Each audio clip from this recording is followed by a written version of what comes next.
नमस्कार मित्रों, अपन जनजातियां पढ़ रहे थे और जनजातियों में अपन ने खतौड़ी जनजाति पढ़ा। अब अगली जनजाति की अपन चर्चा करते हैं जिसका नाम है डामोर जनजाति। डामोर जनजाति। तो देखिए, डामोर जनजाति सर्वाधिक कहाँ निवास करती है? तो सर्वाधिक निवास करती है ये अपने डूंगरपुर जिले में, और डूंगरपुर में भी कहाँ? तो सर्वाधिक रहती है सीमलवाड़ा पंचायत समिति में सर्वाधिक निवास करती है।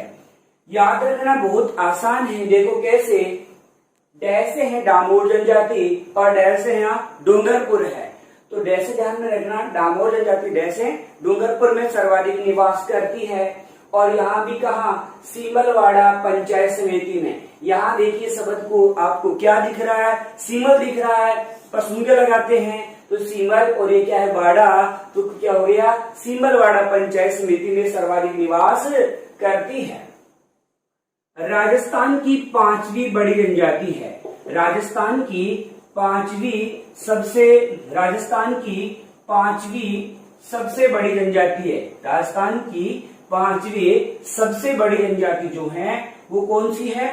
तो यहाँ डामोर जनजाति है। इसके पश्चात देखिए आप, इनको पूछो रे तुम कौन हो, तो ये स्वयं को राजपूत बताते हैं, अपने आप को ये राजपूत बताते हैं। और देखिए कितनी इंटरेस्टिंग जनजाति है ये। कैसे? दीपावली के अवसर पर पशुओं की पूजा करती है। दीपावली के अवसर पर पशुओं की पूजा करती है। एकमात्र जनजाति है जो दीपावली के अवसर पर पशुओं की पूजा करती है। अपन पूजा करते हैं ओम जय लक्ष्मी मैया, ये बोलते हैं ओम जय भैंस मैया। तो है ना इंटरेस्टिंग जनजाति। एकमात्र जनजाति हो गई जो किसकी पूजा कर रही है? पशुओं की पूजा करती है। और वो भी कब? दीपावली के अवसर पर। तो दीपावली के 14 दिन बाद क्या करती है? 14 दिन बाद मनाती है देव दिवाली। क्या मनाती है? देव दिवाली। कब मनाती है? तो दीपावली के 14 दिन बाद ये देव दिवाली मनाती है। फिर देखिए, एकमात्र जनजाति है जिसमें गहने जो हैं वो महिलाओं के समान कौन पहनता है? पुरुष। तो पुरुष क्या करता है? महिलाओं के समान गहने पहनता है। तो एकमात्र जनजाति है जिसमें पुरुष महिलाओं के समान गहने पहनता है। महिलाओं के समान बोरला वगैरह जो भी है इसके, शायद हो सकता है मंगलसूत्र भी पहनता हो ये। तो एकमात्र जनजाति है जिसमें पुरुष महिलाओं के समान क्या पहनता है? गहने पहनता है। फिर देखिए, इनका जो गांव होता है उस गांव की सबसे छोटी इकाई होती है, उसे क्या कहते हैं लोग? फला कहते हैं। और गांव के मुखिया को क्या कहते हैं? तो गांव के मुखिया को क्या कहा जाता है? तो देखिए, मुखिया को ये लोग कहते हैं मुखी। क्या कहते हैं? मुखी कहते हैं। और देखिए, बहुत शानदार बात है इनमें, बहु विवाह प्रचलित है। कौन सा विवाह? बहु विवाह प्रचलित है। लेकिन क्या? गुप्त विवाह निषेध है। गुप्त विवाह क्या है? निषेध है। बहु विवाह प्रचलित है लेकिन गुप्त विवाह क्या है? निषेध है।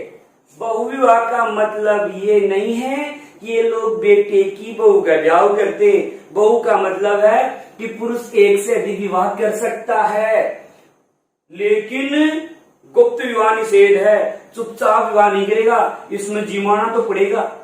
तो इस प्रकार का इनमें प्रचलित है। और एक खास बात देखिए, विवाह के पश्चात लड़के को मूल परिवार से क्या कर देते हैं? अलग।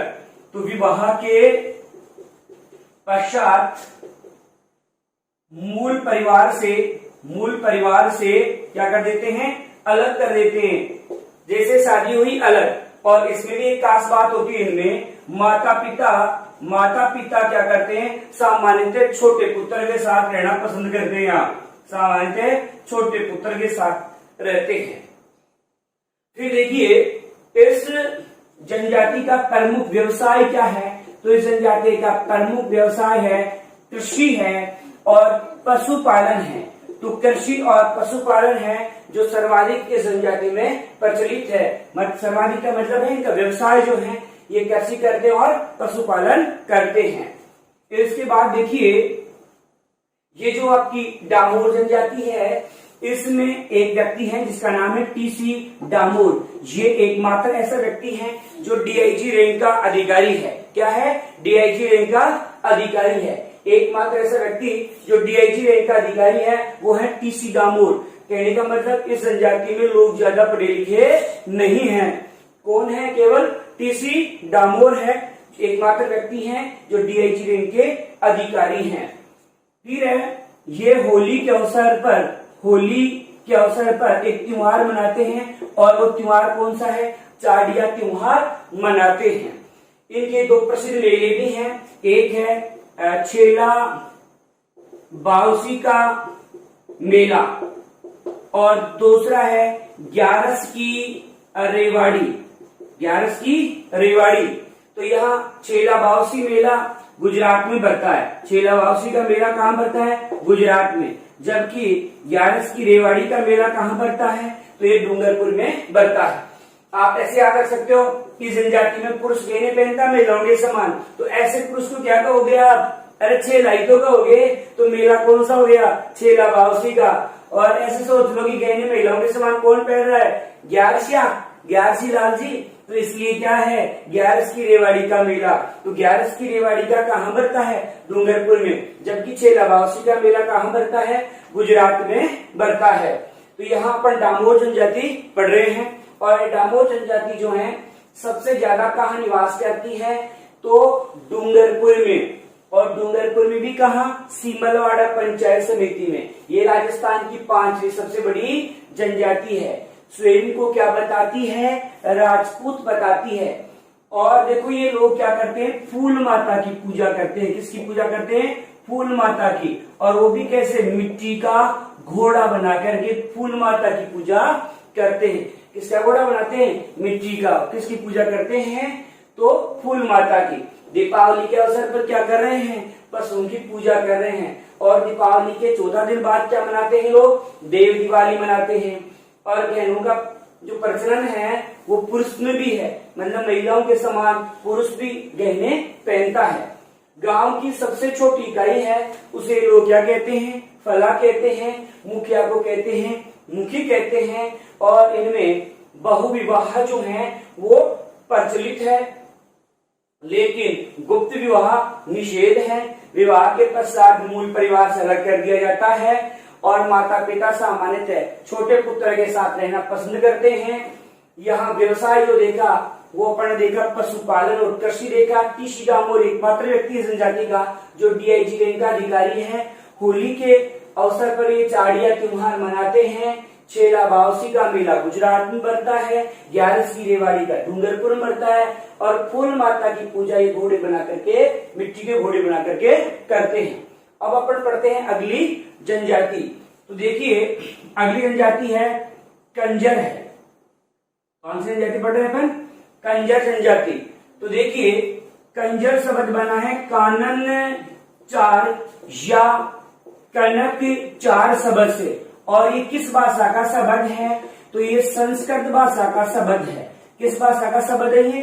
संस्कृत भाषा का शब्द है, जिसका अर्थ होता है जंगल में विचरण करने वाले लोग। और देखिए ये कंजर जनजाति है, इनका जो प्रमुख व्यवसाय है वो ही बहुत तगड़ा है, और वो है इनका चोरी करना। प्रमुख व्यवसाय क्या है? चोरी करना।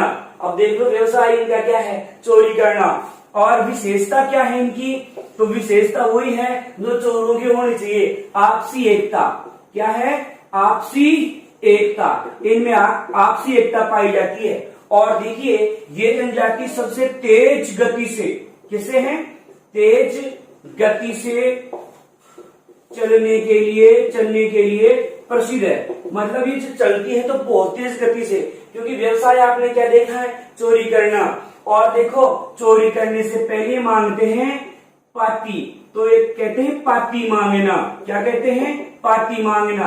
मतलब चोरी करने से पहले लोग क्या करते हैं? आपके हनुमान जी चौथ माता। कौन सी माता? चौथ माता। रक्तदंती जोगणिया माता। तो इनकी ये पूजा करती है। मतलब चोरी करने से पहले इनको याद करती है कि हे हनुमान जी महाराज, हे चोट माता, हे रक्तदंती, हे जोगनिया माता, तू मेरी मदद करना, मैं चोरी करने जा रहा हूँ। मकान मालिक है, सोता हुआ मिले मुझे, या मिले ही नहीं, मैं चोरी करके आराम से आ जाऊं। तो देखो भगवान तो सबकी सुनते हैं। एक डॉक्टर अपने अस्पताल में जाकर प्रार्थना करता है कि हे भगवान ज्यादा ग्राहक भेजना, और अपन उठते ही भगवान की पूजा करते हैं कि हे भगवान मुझे सुख शांति से रखना, मैं बीमार नहीं हूँ, ऐसे करते हैं। और डॉक्टर कह रहा है कि भगवान ज्यादा से ज्यादा बीमारों को मेरे पास भेजना। जो खपन का सामान बेचने वाला है, अंतिम संस्कार का जो सामान बेचने वाला है, वो भी जाकर अगरबत्ती लगाता है कि हे भगवान ज्यादा ग्राहक भेजना। अब ज्यादा ग्राहक कब आएंगे? जब ज्यादा लोग मरेंगे। तो ये तो आस्था है साहब, जैसा याद करोगे भगवान को वैसी मदद देता है। तो यहाँ देखो, ये चोरी करने के लिए भगवान को याद कर रहे हैं। जोगनिया माता का प्रसिद्ध मंदिर आपके भीलवाड़ा में है, जबकि रक्तदंती का मंदिर बूंदी में है। चौथ माता का मंदिर चौथ का बरवाड़ा, चौथ का बरवाड़ा में है। और चौथ का बरवाड़ा कहाँ है? तो सवाई माधोपुर में है। और हनुमान जी के तो कई मंदिर है, सालासर बालाजी, पांडुपुर बालाजी वगैरह कई हैं। तो यहाँ चोरी करने से पहले लोग क्या मांगते हैं? पाती मांगते हैं, पूजा करते हैं, उसे कहते हैं पाती मांगना। और देखो ये लोग हाकिम राजा, किसका? हाकिम राजा का प्याला पी करके झूठ नहीं बोलते। अगर इनको हाकिम राजा का प्याला पिला दोगे ना तो ये लोग झूठ नहीं बोलते। अगर चोरी करके आएंगे तो सत्य बता देंगे कि साहब हमने चोरी की है। तो हाकिम राजा का प्याला पीने के पश्चात ये लोग कभी भी झूठ नहीं बोलते। फिर देखो इनके घरों की खास बात खूब पूछा जाता है, बहुत मोस्ट क्वेश्चन है। इनके घरों की क्या विशेषता होती है? जो घरों का दरवाजा होता है उस दरवाजे में किवाड़ नहीं होते। क्या नहीं होते हैं? किवाड़ नहीं होते। लेकिन भागने के लिए क्या होती है? खिड़की। भागने के लिए इनके घरों में भागने के लिए क्या होती है? खिड़की वैसे होती है। देखो कितनी तगड़ी जनजाति है ना, कि दरवाजे में किवाड़ नहीं है, लेकिन पिछवाड़े की तरफ क्या होता है? मकान के पीछे की तरफ क्या होता है? भागने के लिए खिड़की वैसे होती है इनके घरों में। और तो और देखो, ये मैंने बिंदु लगाई है ना कंजर पर, ये बड़ी काम की है। काम की कैसे? इस जनजाति में मृत्यु के पश्चात मृतक को 2 बूंद जिंदगी की पिलाई जाती है। अरे 2 बूंद जिंदगी की किसे बोल रहे हैं अपन यहाँ? शराब को। आदमी कोई मर जाता है तो मरने के बाद में अगले के मुंह में क्या डालते हैं? शराब डालते हैं। तो ऐसी जनजाति जिसमें मरने के पश्चात मृतक को शराब की बूंदे, मृतक के मुंह में शराब की बूंदे डाली जाती है, तो कौन सी जनजाति है आपकी? कंजर जनजाति है। अब देखो, जो लोग शराब पीते हैं अक्सर मांस अवश्य खाते हैं, तो इनको प्रिय भोजन में आता है मोर का मांस। किसका मांस खाते हैं? मोर का मांस जो है वो इनका प्रिय भोजन होता है। इसके अलावा महिलाएं एक वस्त्र पहनती है कमर पर, उसे कहते हैं खूसनी कहते हैं। एक पजामे के समान ही होता है, जो महिलाएं कंजर जनजाति की पहनती है उसे क्या कहा जाता है? खूसनी कहा जाता है। तो एक प्रश्न और है कि कंजर जनजाति सर्वाधिक कहाँ पाई जाती है? तो ध्यान रखना, सबसे ज्यादा ये हाड़ौती क्षेत्र में पाई जाती है। और हाड़ौती क्षेत्र में भी ज्यादा कहाँ है? तो कंजर जनजाति सर्वाधिक जो है वो आपके कोटा में पाई जाती है। तो ये थी आपकी कंजर जनजाति थी। अपन ने देखा कंजर शब्द है संस्कृत भाषा के कन्नड़ 4 शब्द से बना है, जिसका अर्थ होता है जंगल में विचरण करने वाले, रहने वाले लोग होते हैं। और सर्वाधिक कंजर कहाँ है? तो हाड़ौती। हाड़ौती में भी कहाँ है? कोटा में है। और इनका व्यवसाय क्या है? तो व्यवसाय इनका चोरी करना व्यवसाय है। और इनकी प्रमुख विशेषता क्या है?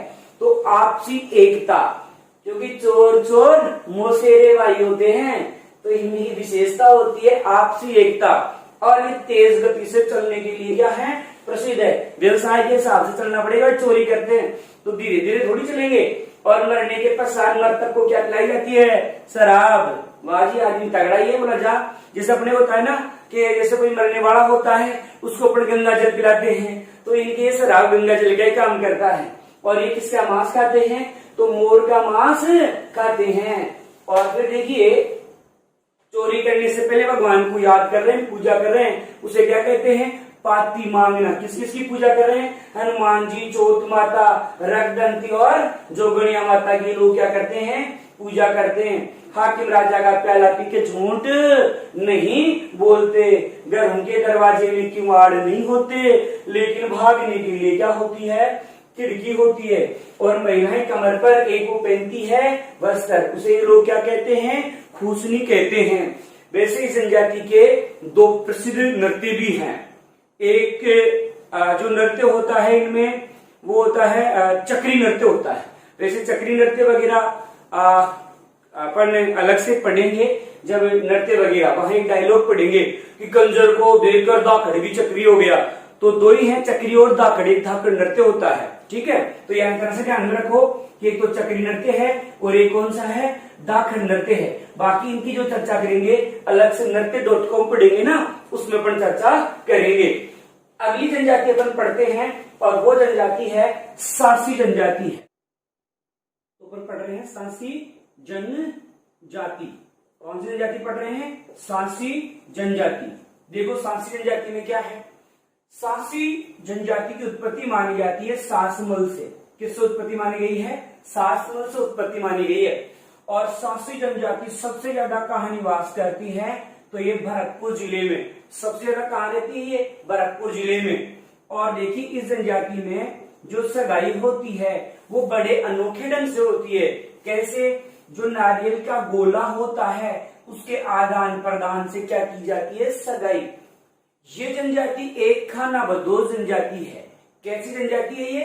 खानाबदोश। खानाबदोश का मतलब होता है आज का खाना अगर चोमू में खाया है तो कल का खाना जयपुर में खाएंगे, इस प्रकार की जनजाति है। मतलब ये कि खाना बदोश जनजाति है, आज का खाना चोमू में तो कल का खाना जयपुर में। और देखो खास बात तो ये है कि इस जनजाति के कोई दो लोग का मतलब है दो मुखिया, या इनका जो कारवा काफिला चलता है, अगर वो यहाँ पर जाते समय रास्ते में अचानक कहीं भेंट हो जाती है इनकी, एक काफिला इधर से आ रहा है एक इधर से, अगर दोनों जिस स्थान पर बैठते हैं रुकते हैं वहां पार्टी साल्टी करते हैं और फिर वहीं पर क्या करते हैं लोग? सगाई करते हैं। अब जरूरी नहीं है इनके कोई बच्चा उच्चा हुई, ये सगाई पहले कर लेते हैं कि भविष्य में आपके कोई लड़की होगी, भविष्य में मेरे कोई लड़का होगा। जरूरी नहीं है, उल्टा भी हो सकता है, आपके लड़का हो सकता है मेरी लड़की हो सकती है, तो बोला अपन ब्याही बन जाते हैं, सगाई कर लेते हैं। तो इस प्रकार से लोग क्या कर लेते हैं? सगाई कर लेते हैं। तो इस प्रकार से सगाई का सिस्टम होता है। फिर देखो विवाह के पश्चात लड़की को अपने चरित्र की परीक्षा देनी होती है, जिसे कहते हैं कुकड़ी की रस्म या कुकड़ी की प्रथा कहते हैं। चरित्र की परीक्षा देती है लड़की विवाह के पश्चात। देखो इसमें विवाह के पश्चात कैसे परीक्षा देती है? ये क्या करते हैं? एक कढ़ाई लेते हैं और कढ़ाई को आग पर चढ़ा करके फिर जिस लड़की का विवाह हुआ है वो लड़की क्या करेगी? वो लड़की इसमें से पुए वगैरह, पूड़ी वगैरह जो भी है, गुलगुले वगैरह आप जो भी बोलो वो निकालेगी। और निकालेगी किससे? डायरेक्ट हाथ से निकालेगी, झर वगैरह से नहीं निकालेगी। अगर हाथ जल गया तो चरित्र खराब, यदि हाथ नहीं जला तो चरित्र सही है। इस प्रकार की रस्म होती है। आप सोच रहे होंगे गुरुजी अगर तेल है कढ़ाई में और डायरेक्ट अपन हाथ से निकालेंगे तो हाथ तो जलेगा ही। भाई इनकी मान्यता नहीं जलता। इनके संरक्षक लोग देवता है बाखर बावजी। कौन से लोग देवता है? बाखर बावजी एक लोग देवता, इनके संरक्षक लोग देवता है। इनकी मदद के कारण ही है अगर किसी लड़की का चरित्र सही है तो हाथ नहीं जलता, ऐसी मान्यता है। इस जनजाति में एक अनोखी बात और है, इनमें विधवा विवाह नहीं होता है, विधवा विवाह नहीं होता है। ये एक आपराधिक जनजाति है, मतलब ये जनजाति अपराधों में लीन रहने वाली जनजाति है, अपराधों में लीन रहने वाली जनजाति है। और ये मांस खाती है सांड और लोमड़ी का। इसका मांस खाती है सांड और लोमड़ी का मांस खाती है। इनमें जो मुखिया होता है वो मुखिया पटेल कहलाता है। वैसे कंजर जनजाति में भी मुखिया को पटेली कहते हैं। कंजर जनजाति में भी मुखिया को क्या कहते हैं? पटेली कहते हैं। और वहां तो पटेल का आदेश मानना अनिवार्य भी होता है। इनमें पटेली कहते हैं। लेकिन देखो इनमें क्या होता है? इनमें मुखिया होता कौन है? तो हरिजन जाति का होता है और हरिजन ही इनके विवादों का निपटारा करता है। अगर इनके कोई विवाद हो जाता है तो हरिजन जाति के लोग ही मुखिया होते हैं, वही निपटारा करते हैं। इतना ही नहीं, ये लोग हरिजनों का जुठन भी खा लेते हैं। मतलब हरिजन जो खाने के पश्चात छोड़ देते हैं, उनको भी ये खाने वाली जनजाति है, तो हरिजनों का जुठन भी ये खाती है। अगर इस जनजाति में कोई सबसे मोस्ट क्वेश्चन है, सबसे ज्यादा बार पूछा हुआ क्वेश्चन है, वो है कि कितने भागों में बटी हुई है? तो ये 2 भागों में बटी हुई है और ये 2 भाग कौन से हैं? बीजा और माला। कौन सा है? बीजा और माला। ये बहुत ही मोस्ट क्वेश्चन है। बीजा और माला ये 2 भागों में बटी हुई है। ये जनजाति के लोग नीम की भी पूजा करते हैं, ये लोग बरगद की भी पूजा करते हैं और ये पीपल की भी क्या करते हैं? पूजा। तो नीम, बरगद और पीपल की पूजा करने वाली यह जनजाति है, वो अपनी कौन सी है? तो सांसी जनजाति है। इसके अलावा देखो, इनमें विवाह का जो सिस्टम है थोड़ा सा हटके होता है। ये क्या करते हैं? विवाह के समय जो चमरी बनाते हैं, एक तो चमरी नहीं बनाते, एक जो है तोरण वगैरह, तोरण भी जनजाति के लोग विवाह के समय नहीं बनाते हैं। तो ये थी आपकी सांसी जनजाति। तो अपन ने देखा कि सांसी जनजाति जो है इसकी उत्पत्ति किससे मानी गई है? तो सासमन से मानी गई है। सर्वाधिक कहाँ निवास करती है? भरतपुर में। सगाई कैसे होती है? नारियल के गोले के आदान प्रदान से। ये कैसी जनजाति है? खाना बदोश जनजाति है। इनमें कौन सी रस्म अदा की जाती है? उकड़ी की रस्म। मतलब लड़की को अपने चरित्र की क्या देनी होती है? परीक्षा देनी होती है। और इनके संरक्षक लोक देवता कौन है? बाखर बाव जी हैं। विधवा विवाह नहीं होता। अपराधों में लीन रहने वाली जनजाति है ये। लोमड़ी और सांड का मांस खाते हैं और मुखिया जो है पटेल होता है, जो हरिजन जाति का होता है। हरिजनों का भी ये लोग चूंटन खा लेते हैं। और ये 2 भागों में बटी हुई है, बीजा और माला। विवाह के समय ना तो चमरी बनाते हैं, न तो चमरी बनाते हैं और न ही ये लोग तोरण बनाते हैं। नीम, बरगद, पीपल की लोग क्या करते हैं? पूजा करते हैं। तो ये थी आपकी कौन सी जनजाति? सांसी जनजाति। धन्यवाद।